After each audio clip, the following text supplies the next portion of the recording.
Hi, this is Paul Sackis, Good News Planet. Did you know that 1 in 10 Americans suffers from rare diseases?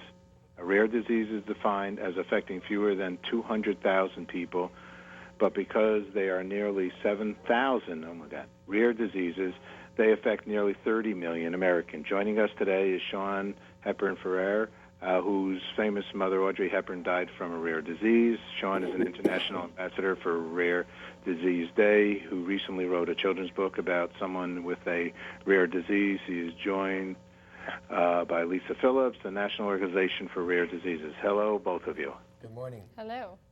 You know, I don't usually read the suggested openings, but this is very, very important and very serious. And I hope that we have some good news to share besides the knowledge about rare diseases. We do. Good. All righty. So, Sean, actually, I guess you've lived through it with your mother having a rare disease. So, what did you learn, and what's out there? Well, what we felt at the time when she was diagnosed was a crushing sense of loneliness, lack of information, lack of treatment options, and I'm glad to say that has changed greatly today. Not only are there treatment options, survival rate, remission is up, but I think that the wonderful work that NORD and its European counterpart do in uniting people who are suffering, their caregivers, their families, which must not be forgotten, doctors, research centers, databases that make that information available, has made this loneliness that I'm talking about a thing of the past. Aha, okay. Lisa, tell us something about the organization. So NORD's an organization that's been around for more than 30 years now, helping patients and families who are diagnosed with rare disease to access critical information, support, and connection. As Sean mentioned, many of them can feel very isolated and alone. And the good news is that there are organizations such as NORD to be there for them throughout the entire journey. Now, unfortunately, I've had a friend just recently diagnosed something that no one has ever heard of, and it was called, of our group, amyloidosis, amyloidosis, and it affects the blood issues, affects the heart. So what are is this a rare disease, or what are, since there are so many, what makes something that's, I know the amount of people, but how do we even know the names? So there are 7,000 rare diseases, and the way they're defined in the U.S. is any disease that affects 200,000 people or less. And so I believe the disease that you're referring to might be amyloid, well, see, now I can't say it, but you can't say most of them with all 7,000. I didn't either, so yes. But you can find it on NORD's website. We have a very extensive list of rare diseases, and if you think you have a rare disease, just by searching in our Google box, you'll be able to find out and find more information. Oh, that's really good. Okay, well, we'll all do that, no doubt about it. Here's something extraordinary that I've learned over the past 2 years as an ambassador. Because of the onslaught of technology, genetics, and so forth, we're starting to treat regular diseases a little bit like rare diseases.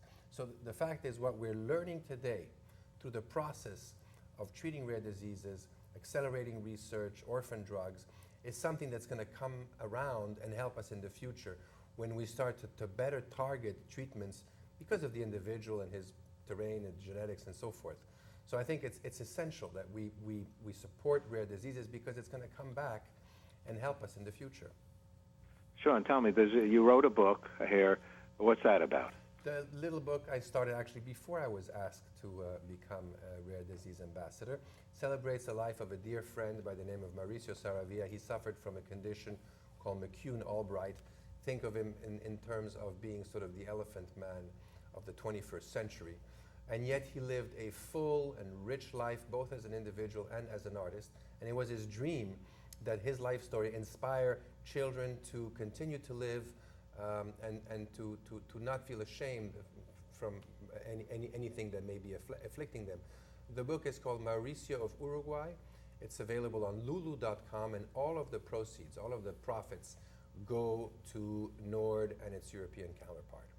Wow, congratulations on that, and I'll be happy to interview you specifically on that if you care to at some point. Congratulations there, because that brings awareness, and that's what we're here all about right now. So what are some of the challenges? So what are the challenges of my friend? I mean, with somebody that has a rare disease? Some of the challenges are lack of information. If you have a very rare disease, odds are there may not be any research yet on it, and so you may not be able to find a physician that can diagnose you or help treat you. You also may not be able to find others like you to provide the support that you desperately need. And so I think a lot of the challenges occur because of the symptoms of the diseases. And so for children, this is incredibly important. 2/3 of rare diseases affect children because of their genetic component. And so it's important that we encourage kids to not only become more aware, but also to be more accepting so that these kids can live a very fulfilling life regardless of their disease. Okay, two last quick questions. The website is? RareDiseaseDay.us. Okay, and what's good news for both of you? What's good news is that you're helping us spread the message today. Absolutely. All right, and then what's peace for both of you? We're very involved with world peace. Peace is the feeling in your heart when people come together to help others. It's a very fulfilling and peaceful thing for me. My mother often spoke about the fact that when she was an ambassador for UNICEF, that we teach how to war in many parts of this world, but there's no place dedicated to peace. And I think it's important. Globalization should be about peace. She didn't believe in collective guilt, but she believed in collective responsibility.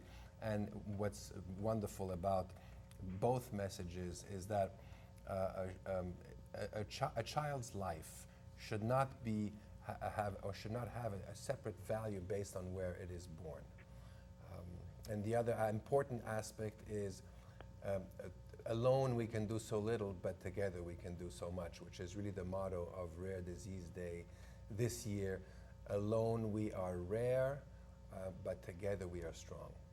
Thank you so much. We're celebrating the International Day of Peace, September 21st, the United Nations Day. And Sean, thanks so much for sharing, and your mom for sharing all the good, and both of you, the good that you both are doing. And that's all. Just stay on that positive page as you both are. Thank you so much. Thank you. Take care. Bye-bye.